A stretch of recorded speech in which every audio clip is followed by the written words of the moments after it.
Hi everyone! Magandang umaga, tanghali, hapon at gabi sa inyong lahat kung sa mampanig ng mundo kayo naroroon. Welcome sa aking YouTube channel. Ako nga palang muli si Lerma Novali Sarmiento, ang writer at author ng aklat na to na pinamagatang Life in 3 Parts. Ang layunin at misyon ng aklat na to ay para magbahagi ng ebanghelyo sa buong mundo para ipakilala ng Espiritu Santo na nananahan sa katawan ni Kristo na siya ring iisang Espiritu na nananahan sa ating katawang mga tao ay ang siyang totoong amang espiritual at Diyos na may gawa ng buhay ng buong sangkatauhan na siyang pinaglilingkuran ni Kristo.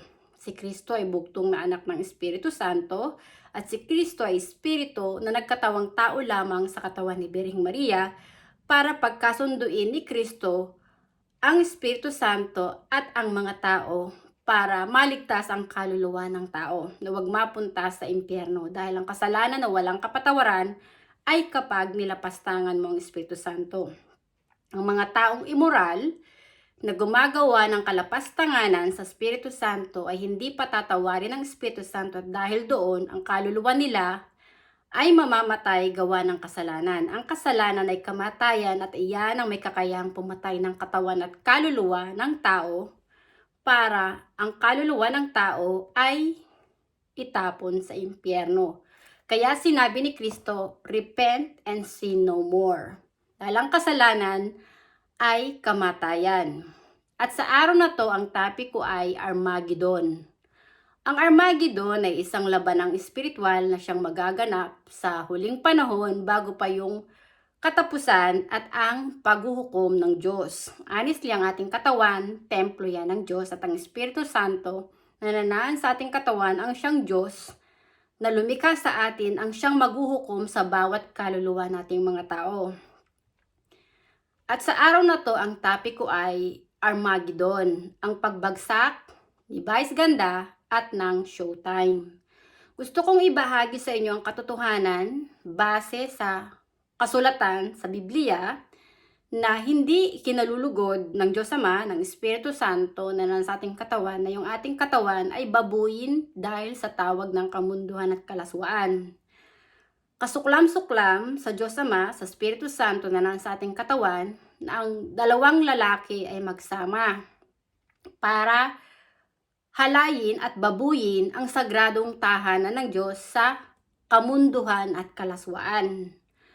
Ang dalawang lalaki na nagsama at ang dalawang babae na nagsama para lapastanganin ang sagradong tahanan ng Diyos sa kamunduhan at kalaswaan ay wala yang kapatawaran sa Espiritu Santo.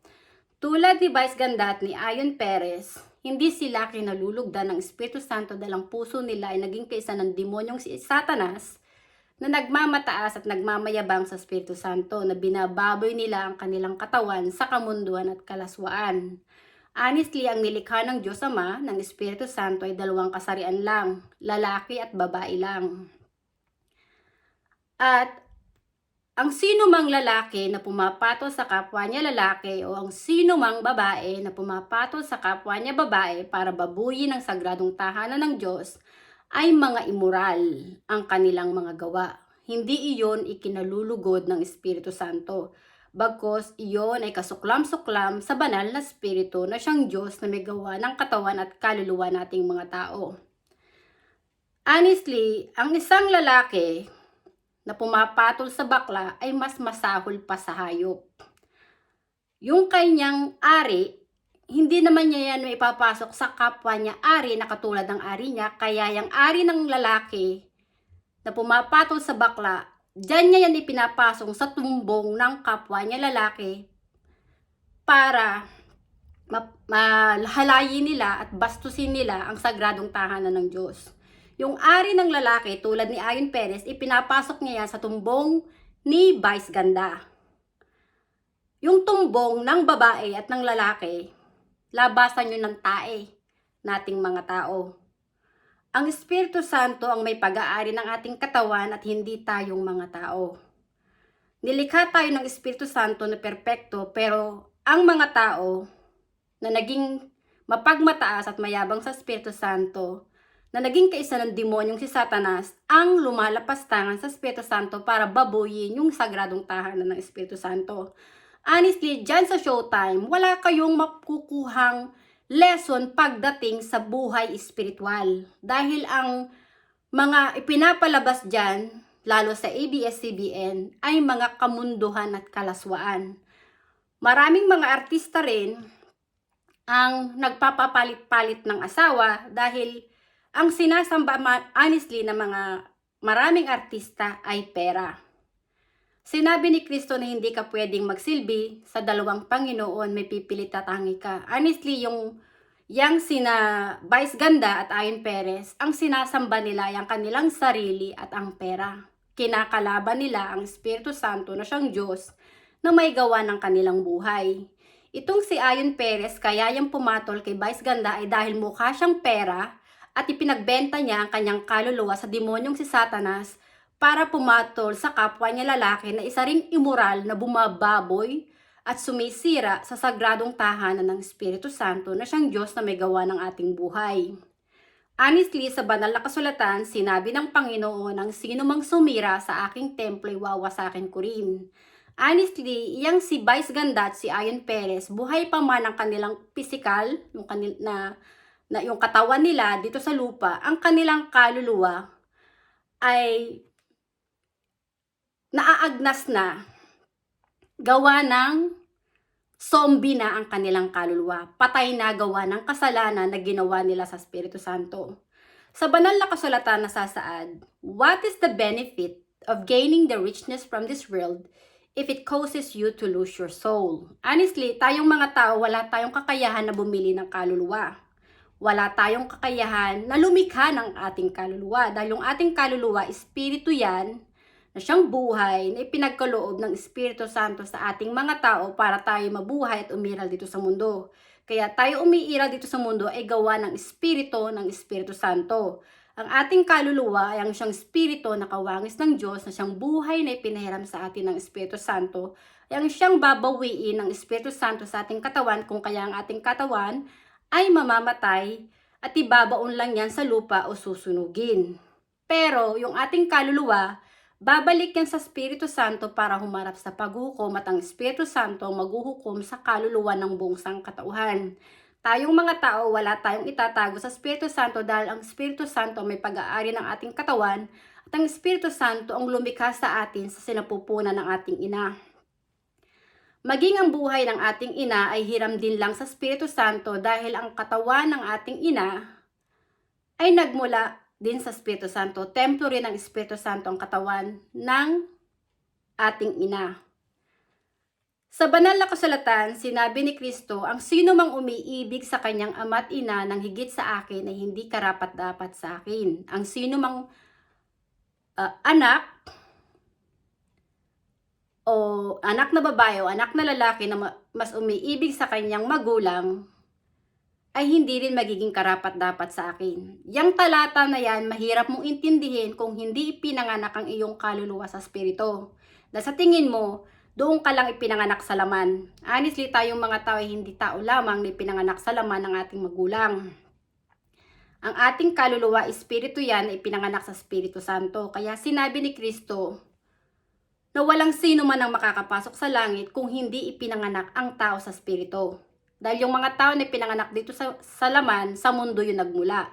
Pero yung mga tao na muling ipinanganak ang kanilang kaluluwa sa espiritu, alam nila ang katotohanan na sila ay kaya umiiral dito sa mundo ay dahil sa presensya ng Espiritu Santo na nanasa sa kanilang katawan na siyang amang espiritual ng kaluluwa.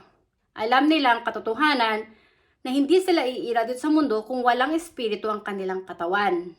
Kaya ang sinasamba ng mga tao na naging kaisa ni Kristo sa totoong iglesia ng Diyos ay ang Espiritu Santo na nananahan sa kanilang katawan. Kaya sinabi ni Kristo, honor God with your body. Honestly, yang si Ayon Perez at si Vice Ganda ay mga immoral. Wala silang moral compass. Hindi sila naging kaisa ni Kristo na ang sinasamba ay ang Espiritu Santo na nananahan sa kanilang katawan. Kundi ang sinasamba nitong sina Vice Ganda ay ang demonyong si Satanas na siyang Diyos ng mga sinungaling na lumalapastangan sa Espiritu Santo. Si Vice Ganda, winasak niya ang sagradong tahanan ng Espiritu Santo ayon sa kanyang kagustuhan. Niritoke niya ang sagradong tahanan ng Espiritu Santo base sa kanyang kagustuhan. Itong si Vice Ganda nagmataas at nagmayabang sa Espiritu Santo na siyang Diyos na may hawak ng buhay niya. Pero ang katotohanan, sa oras na bawiin ng Espiritu Santo ang kaluluwa na siyang buhay na ipinahiram ng Espiritu Santo kay Vice Ganda, mamamatay ang katawan at kaluluwa ni kaluluwa ni Vice Ganda dahil hindi siya kikilalanin ni Kristo sa harap ng kanyang ama na kapatid niya sa spirito. Dahil si Vice Ganda, mas inibig niya ang kanyang sarili at ang pera. Si Kristo, ang inibig niya ay ang Espiritu Santo na siyang Diyos na nanahan sa kanyang katawan. Si Kristo, kaya ipinako sa krus, ay dahil hindi siya pinaniwalaan ng mga tao nang sinabi niya na siya ay anak ng Diyos. Honestly, si Kristo ay bugtong na anak ng Espiritu Santo at ang Espiritu Santo na nanahan sa katawan ni Kristo ay ang Diyos Ama na parati niyang kasama. Ako, tinawag ako ng Espiritu Santo para magpahayag ng katotohanan para ipakilala na siya ang Ama ni Kristo, na siya ring Diyos Ama ng aking kaluluwa na nagbibigay ng buhay sa akin. Ang layunin at mission ko ay gisingin ang bawat kaluluwa ng bawat tao na tanggapin ang katotohanan sa mga aral ni Kristo na templo ng Espiritu Santo ang inyong katawan at sambahin nyo ang Espiritu Santo sa inyong katawan na siyang inyong Diyos at amang espiritual. Dahil tayong mga tao, ang nagbibigay ng buhay sa atin ay ang Espiritu Santo. Ang Espiritu Santo ang lumikha sa atin sa sinapupunan ng ating ina. Kaya sinabi din sa akin ng banal na Espiritu, bago ka pa man umiral dito sa mundo, bago pa man kita nilikha, ay pinili na kita para maging propeta sa buong nasyon para ipahayag ang katotohanan at pakilala na ako ang Diyos Ama na nagsugo kay Kristo ay siya ring Diyos Ama ng iyong kaluluwa na parati mong kasama na nagbibigay ng buhay sa iyo. Ang misyon at layunin mo ay sumunod sa aking kagustuhan na magpasakop ka sa akin at ipakilala mo ako na ako ang iyong Diyos Ama, na siyang Diyos Ama ni Kristo, na siyang nag-iisang Espiritu at Diyos na kataas-taasan na may hawak ng buhay ng buong sangkatauhan. At ang sino mang hindi maniniwala sa akin at kay Kristo na templo ng Espiritu Santo ang kanilang katawan at hindi nila sasambahin ang Espiritu Santo sa kanilang puso, isipan at kaluluwa na siyang Diyos na buhay na may gawa ng kanilang katawan at kaluluwa, ang kaluluwa nila ay mapupunta sa impyerno. Ang layunin at misyon ng aklat na to ay para magpahayag ng katotohanan ng Ebanghelyo sa buong mundo ng Espiritu Santo na nanahan sa ating katawan ay ang ating Diyos na buhay na may pag-aari ng katawan at kaluluwa nating mga tao. At ang Espiritu Santo na nanahan sa ating katawan ang siyang dapat nating sambahin, purihin at ibigin ng higit sa lahat, hindi ang mga bagay na nakikita natin ng mata, hindi ang mga material na nagkalat dito sa mundo, hindi ang pera, at lalong hindi nyo dapat iduluhin ang mga bakla na katulad ni Vice Ganda. Dahil kapag inidulo nyo si Vice Ganda, kinakalaban din nyo ang Espiritu Santo na siyang Diyos na may gawa ng buhay nyo. Dahil yung mga gawa ni Vice Ganda ay mga immoral na lumalapastangan sa Espiritu Santo. Narito na tayo sa huling panahon. Sinabi ni Kristo ng pagdating ng Diyos ay parang magnanakaw. Walang nakakaalam kundi tanging ang Ama lang. Honestly, ang katawan ni Kristo ay sagradong tahanan ng Espiritu Santo. Ang aking katawan ay sagradong tahanan ng Espiritu Santo. Ang Espiritu Santo ang siyang Diyos na buhay na may pag-aari ng ating katawan ang siyang babalik. At narito na ang Panginoon sa ating mundo dahil ang ating katawan, bawat katawan nating mga tao, ay tahanan ng Diyos, tahanan ng Espiritu Santo. At katulad ng sinabi ni Kristo, hindi lahat ng tumatawag sa Diyos ay maliligtas. Dahil sinabi rin ni Kristo na ang kasalanan na walang kapatawaran ay kapag nilapastangan mo ang Espiritu Santo. Ang Espiritu Santo, ang Diyos na buhay na nagbibigay ng buhay sa atin, ay hindi natin kayang linlangin dahil siya yung Diyos na lumikha sa atin. Wala tayong itatago sa Espiritu Santo dahil siya rin ang Espiritu ng katotohanan. Na siyang Diyos na nagsugo kay Kristo, na sinasabi ni Kristo na siyang magiging helper ng mga tao na magpapaalala ng lahat ng mga itinuro ni Kristo. Dahil templo ng Espiritu Santo ang katawan ni Kristo, nakita ko sa puso't isipan ko na ang nagbibigay din ng buhay sa aking katawan ay ang Espiritu Santo dahil yung aking katawan ay templo rin ng Espiritu Santo. Kung kaya sinabi ni Kristo na there is power once the Holy Spirit comes upon you. You will become my witnesses in Jerusalem, in all Judea, in Samaria, and at the end of the earth. Honestly, bilang isang tinawag ng Espiritu Santo, hinihikayat ko ang mga tao na sambahin nyo ang Espiritu Santo sa inyong katawan. Walang relihiyon dito sa mundo makakapagligtas sa kaluluwa nyo kung hindi nyo kinilala sa puso nyo ang Espiritu Santo na siyang Diyos na parati nyong kasama ang inyong Diyos Ama na nagbibigay ng buhay sa sarili nyo. Dahil kung hindi kayo patatawarin ng Espiritu Santo at hindi rin kayo kikilalanin ng Espiritu Santo na anak ng Diyos, na anak niya at kapatid ni Kristo sa Espiritu, hindi maliligtas ang kaluluwa ng tao. At ang kaluluwa ng mga tao ay sa impyerno mapupunta. Ang layunin at misyon ko ay manghuli din ng kaluluwa dahil yan ang pinag-uutos ni Kristo kay Pedro.